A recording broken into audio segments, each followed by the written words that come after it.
vote going on and people are trying to get back and forth, so I'll try to be as brief as I can. Mr. Faulkender, thank you so much. I had similar conversations with the Secretary of Treasury on markets, but every day I'm getting up and all I'm doing is reading the front pages of our newspaper. Well, I'm reading more than the front pages, but every day in the majority of newspapers in my state are comments about the tariffs. We're a very trade-dependent state. And so now I feel like we're almost just having chaos about what are we doing? One day it's about fentanyl, one day it's about emergency services, one day we'll give these exemptions, one day we'll go back to this. And so I'm trying to get your views. Apples, potatoes, and wheat are the largest agriculture exports in our state. They represent over $3 billion worth of agricultural products around the world.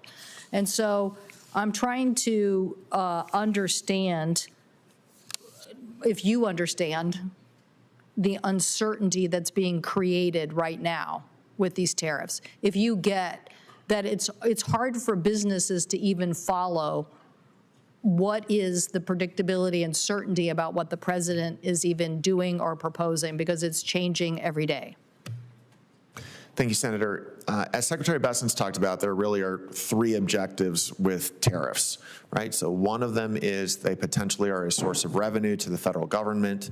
The second is they are to address longstanding inequities in the way that other countries have provided subsidies, manipulated their currencies, engaged in technology theft. And then the third is as a negotiating tactic in order to get other countries to address some of the concerns that the United States has and using access to U.S. consumers as an opportunity to obtain concessions.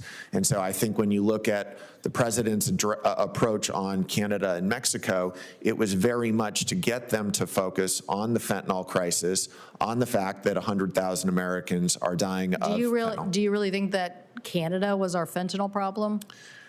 Senator, do you? I have not had access to the data on that. My understanding is that some of it does come in from Canada. I grant to you that more of it comes from Mexico than Canada. A lot more. But so you're saying it's about revenue, which I heard this from the first Trump administration. He wanted to pay for infrastructure by doing tariffs. I disagreed. He never got an infrastructure bill. We did get an infrastructure bill.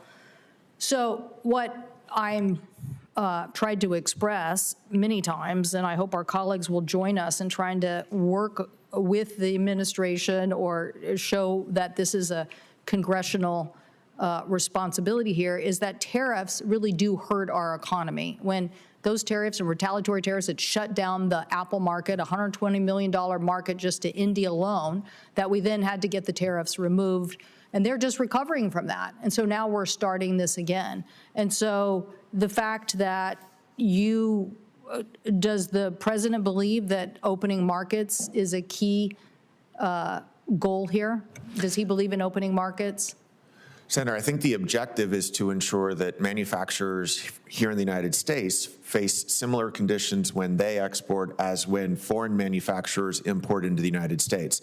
And so there's very much a focus on reciprocity, and that can mean higher tariffs for both countries.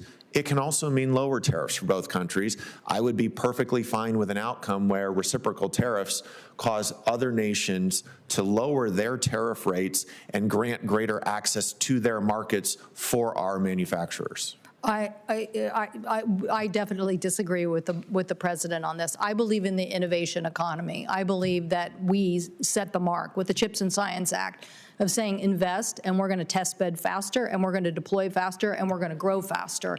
And we were seeing the results of that.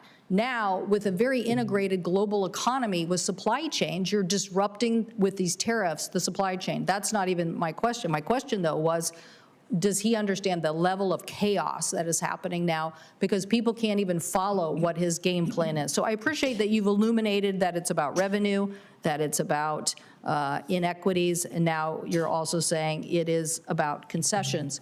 But I really, really hope that he understands how much damage is being done every day to the agricultural sector. And it's not it's not that rich people won't buy farmland. They will buy farmland. It's just we'll have a lot less farmers. So, Mr. Chairman, I hope we all can help work on this in the future.